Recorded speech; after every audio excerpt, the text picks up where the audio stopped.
Yo empezaría con una frase.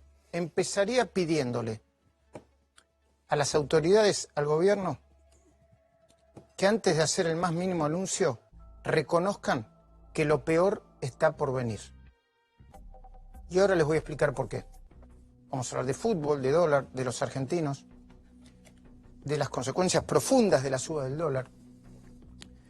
El título del comentario nuestro, el de hoy, es "Terminaron los sueños imposibles. Bienvenidos a la cruda realidad".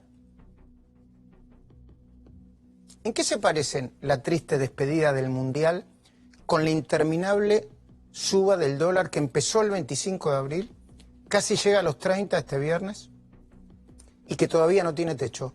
Porque a mi entender todavía no tiene techo, ¿eh? Se parecen casi todo.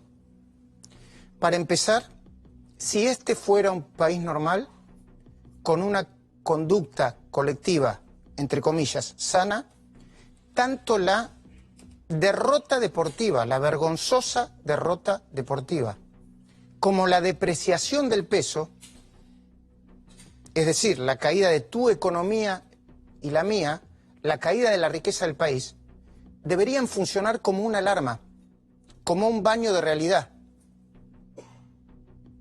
como el fin de dos enormes sueños colectivos imposibles. Un sueño delirante, por un lado, que nos hace ver a nosotros mismos como los mejores del mundo en el fútbol, los mejores del mundo, ¿eh? Y otro sueño tan falso como el otro, que nos hace creer que somos un país rico con mucha mala suerte. De eso y de cómo impacta en nuestra psiquis y en nuestro corazón la derrota del día de ayer, vamos a hablar con Daniel López Rossetti enseguida. Daniel, buenas noches, gracias por estar acá. Gracias por la invitación. La derrota de ayer en Kazán debería servir para reconocer, por ejemplo, que hace mucho tiempo que el fútbol argentino no tendría por qué estar entre los mejores del mundo. ¿Por qué debería estarlo? Si sus estándares de desorganización, corrupción y orgullosa falta de planeamiento, espera un poquitito, te repito, orgullosa falta de planeamiento, yo hago lo que me sale, nosotros somos creativos, se encuentran entre los más escandalosos de todo el planeta.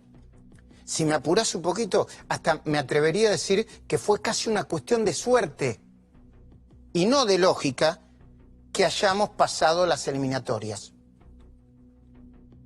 Que fue un bonus tracks que nos dio el destino el haber pasado a los octavos de final. Enseguida voy a ir a la política del dólar, a las responsabilidades de este gobierno.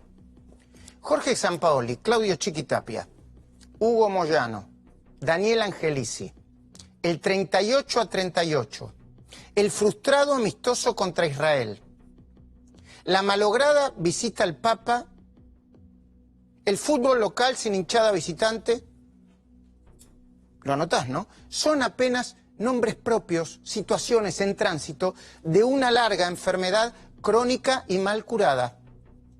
Una larga enfermedad que no empezó ayer, sino en 1979, con la asunción de Julio Grondona. Un dirigente corrupto que se vanagloriaba de manejar la tesorería de FIFA sin hablar una palabra de inglés. Único en el mundo. Yo no hablo inglés, pero manejo la guita del mundo, del fútbol del mundo. Una larga enfermedad que ni la planificación de Menotti en su momento, de Bilardo, no importa que seas menotista o bilardista, ¿eh? Los dos planificaron. Y ni siquiera la magia de Diego Maradona y Lionel Messi pudieron servir al final del camino, hasta el día de hoy, para curar esa enfermedad. De eso vamos a hablar con Ricardo Caruso Lombardi. Aunque, yo se lo voy a decir, está acá, se lo digo cara a cara siempre, como él me dice las cosas, aunque él mismo sea parte del problema.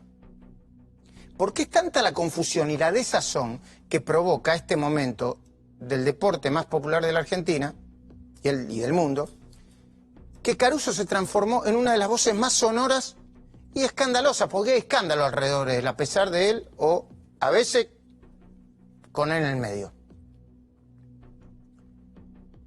Entre quienes piensan que esto se venía abajo desde hace mucho, creo que está él. Y ya que estamos hablando de fútbol y de lo que creemos que somos, Déjame decirte en que sí salimos campeones en este mundial. Somos el país con más hinchas expulsados de Rusia. Más de 40, te repito. Somos el país del mundo con más hinchas expulsados de Rusia. Y esto si es que no aparece una sorpresita de último momento. Los motivos, ya lo sabes. Están ahí atrás. Argentinadas de la peor especie. Digo argentinadas en el peor de los sentidos, ¿eh? Por ejemplo, patear un grupo de croatas en el piso y, por supuesto, en inferioridad de condiciones, en inferioridad numérica. Cobardes. Por ejemplo, pasarse de vivos con mujeres que no entienden el idioma y encima buscar la complicidad del mundo virtual.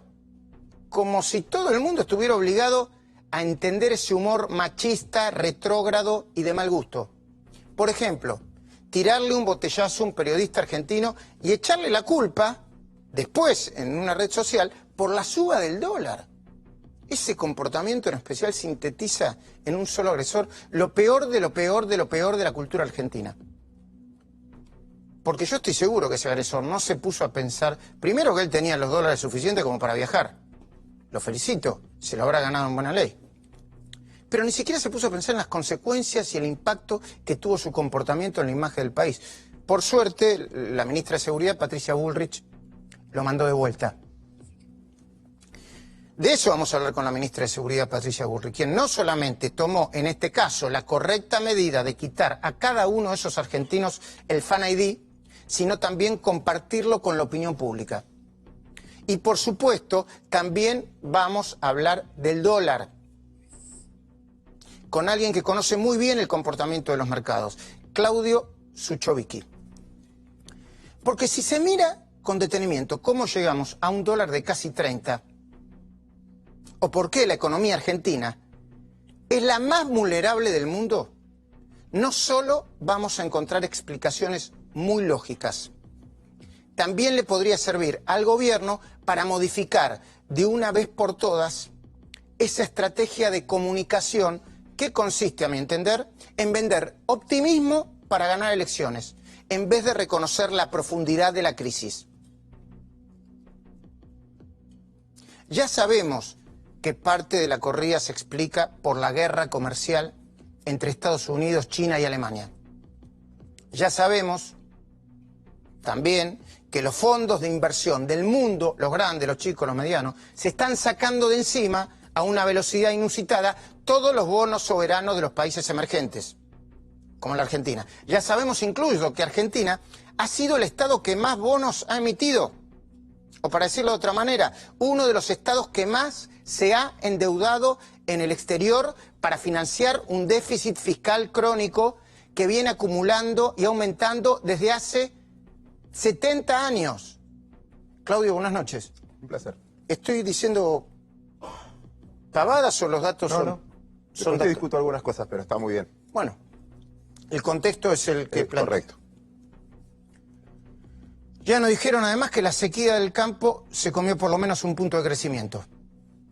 Y no necesitamos ser expertos en economía para darnos cuenta que ni el préstamo récord del fondo, ni la elevación de categoría de la economía o de economía de frontera a país emergente están resultando suficientes para detener la corrida cambiaria. ¿Qué va a pasar mañana? ¿Qué va a pasar mañana? Yo no quiero ser pájaro de mal agüero, pero nadie da por cerrada o solucionada la corrida. Pero fíjate lo que está pasando ahora mismo. El mercado, esa abstracción a la que llaman mercado, los medios están llenos de versiones contradictorias sobre medidas que estarían a punto de tomarse para evitar que el dólar siga subiendo. Por ejemplo, un eventual incremento del impuesto a los pasajes al exterior. Por ejemplo, la creación de otro impuesto al gasto con tarjeta de crédito fuera del país. Eso para desalentar y desincentivar la fuga de los dólares y los viajes al exterior, que siguen siendo récord. Bajaron un poco, pero siguen siendo récord en Argentina. Pero la gran pregunta de la hora es, y se la voy a preguntar al flamante ministro Javier Iguacel. Gracias, ministro, por venir. Por primera vez, la primera vez que hace declaraciones públicas como ministro. Gracias por estar acá. si van a seguir aumentando las tarifas de gas y electricidad, porque del agua se ocupa el ministro del Interior, ¿no? Rogelio Frigerio. Y lo voy a preguntar en el medio de esta, ya sé que técnicamente no es una recesión, pero es una casi recesión, y la pérdida del valor de la moneda. Se lo vamos a preguntar al nuevo ministro, Javier Iguazel, quien hoy seguramente nos responderá si va a haber más aumento o no. Ya hoy hay aumento de naftas del 5%. A ver, porque yo sé que la energía no es gratis, que los subsidios de Néstor y Cristina constituyen una de las guarangadas que explican el déficit, la inflación y el descalabro de la economía. Que cada vez que prendés el aire acondicionado, vos, frío o calor, o el lavarropas o una plancha, te estás comiendo parte de tu presupuesto familiar. Pero este gobierno, ¿va a seguir tirando de la cuerda y continuar con el aumento de tarifas? ¿O va a mostrar al fin algo de sensibilidad social y les va a pedir a las grandes empresas que asuman parte del costo? Por lo pronto el oficialismo ya está cambiando algo de su discurso. Bueno, es que hay dirigencia que le está empezando a pegar duro. Hoy Julio Bárbaro dijo: estoy profundamente arrepentido de haber votado a Macri. Por ejemplo, no es el único. Está cambiando, y espero que siga cambiando, del lo peor ya pasó al estamos atravesando momentos muy difíciles. Hay una diferencia sustancial entre una cosa y la otra, Pero yo me atrevería, no soy consejero de nadie, a pedirle al gobierno a que vaya más allá y diga lo que está pasando con todas las letras, que estamos mal, muy mal, por la herencia recibida, por supuesto, y por las decisiones que vinieron tomando desde diciembre de 2015. También les pediría que reconozcan, aunque sea duro, que lo peor está por venir.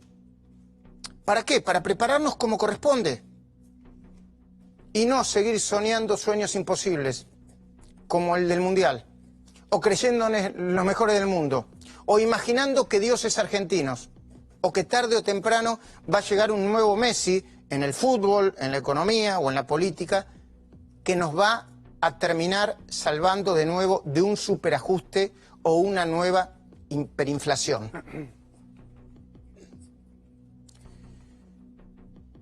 Es una buena oportunidad para que el gobierno diga lo que está pasando, pero de verdad.